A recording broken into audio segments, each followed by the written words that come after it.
ಶಾಸಕ ಬಸವನಗೌಡ ಪಾಟೀಲ್ ಯತ್ನಾಳ್ ಜೊತೆ ಮಾತನಾಡ್ಸೋಣ. ಸರ್, ಇವತ್ತು ಜಮೀನವ್ರನ್ನ ಮೀಟ್ ಮಾಡಿದ್ರೆ ಏನು ಚರ್ಚೆ ಆಯಿತು ಅಂತ ಸರ್? ನಿನ್ನೆ ನಾವು ಈ ಅಲ್ಪಸಂಖ್ಯಾತ ನಿಗಮದಲ್ಲಿ ಅಲ್ಲಿ ಏನು ಈ ಯೋಜನೆಗಳದಾವೆ, ಆ ಯೋಜನೆಯಲ್ಲಿ ಮುಸ್ಲಿಮರಿಗೆ 80%, 10% ಕ್ರಿಶ್ಚಿಯನ್ರಿಗೆ, 10% ನಮ್ಮ ಜೈನ ಸಮುದಾಯ, ಪಾರ್ಸಿ ಬೌದ್ಧ ಸಮುದಾಯ ಅಂತ ಹೇಳಿ ಅವರು ವರ್ಗೀಕರಣ ಮಾಡ್ಯಾರ. ಅದನ್ನು ನಾವು ವಿರೋಧ ಮಾಡಲಿಕ್ಕೆ ನಿನ್ನೆ ನಂದು ಒಂದು ಸ್ಟಾರ್ ಕ್ವೆಶ್ಚನ್ ಇತ್ತು. ಅವಾಗೇನು ಚರ್ಚೆ ಆಯಿತು, ಒಂದೊಂದು ಕ್ಷೇತ್ರದಲ್ಲಿ ಕ್ರಿಶ್ಚಿಯನ್ರು ಜಾಸ್ತಿ ಇದ್ದಾರೆ, ಒಂದು ಕ್ಷೇತ್ರದಲ್ಲಿ ಜೈನರು ಜಾಸ್ತಿ ಇದ್ದಾರೆ. ಈ ರೀತಿ ನೀವು ಮಾಡಿದ್ರೆ ಅಲ್ಲಿ ಆ ಸಮುದಾಯಗಳಿಗೆ ಅನ್ಯಾಯ ಆಗ್ತದೆ ಅಂಥೇಳಿ ನಾವು ಹೇಳಿದ ಮೇಲೆ ನಿನ್ನೆ ನಾಳೆ ಅಧಿಕಾರಿಗಳ ಸಭೆ ಕರಿತೀನಿ.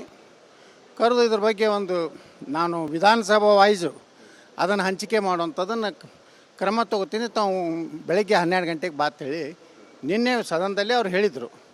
ಅದ್ರ ಪ್ರಕಾರ 11ವರೆಗೆ ಅವರೊಂದು ಇದನ್ನು ಕೊಟ್ಟು ಕಳಿಸಿದ್ರು ಅವರ PS ಕಡೆಯಿಂದ. ಏನಂತೇಳಿ, ಈ ಮಾನ್ಯ ವಸತಿ ಹಾಗೂ ಅಲ್ಪಸಂಖ್ಯಾತರ ಕಲ್ಯಾಣ ಸಚಿವರು ತಮ್ಮೊಡನೆ ಚರ್ಚಿಸಲು 2ನೇ ಮಾಡಿ ಕೊಠಡಿ ಸಂಖ್ಯೆ 206ರಲ್ಲಿ ಭೇಟಿ ಮಾಡಲು ಇಚ್ಛಿಸಿರುತ್ತಾರೆ.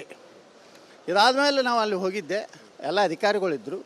ಅಧಿಕಾರಿಗಳಿಗೆ ಅವ್ರು ಇನ್ಸ್ಟ್ರಕ್ಷನ್ ಕೊಟ್ಟರು, ಎಲ್ಲೆಲ್ಲಿ ಬೇರೆ ಸಮುದಾಯ ಅದಾವೆ ಅವ್ರಿಗೂ ನ್ಯಾಯ ಕೊಡಬೇಕು, ಯಾವುದೇ ಪರಿಸ್ಥಿತಿಯಲ್ಲಿ ಈ 10%, 5% ಏನೂ ಇರಬಾರ್ದು ಅಂತೇಳಿ.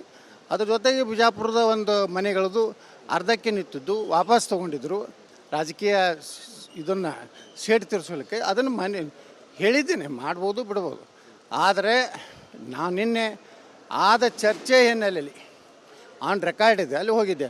ನಾ ಏನು ಅವನ ಬೆಲ್ಲಿ ಬಿರಿಯಾನಿ ತಿನ್ನಕ್ಕೆ ಹೋಗಿದ್ದಿಲ್ಲ, ವೈಯಕ್ತಿಕ ಕೆಲಸ ತೊಗೊಳಕ್ಕೆ ಹೋಗಿದ್ದಿಲ್ಲ.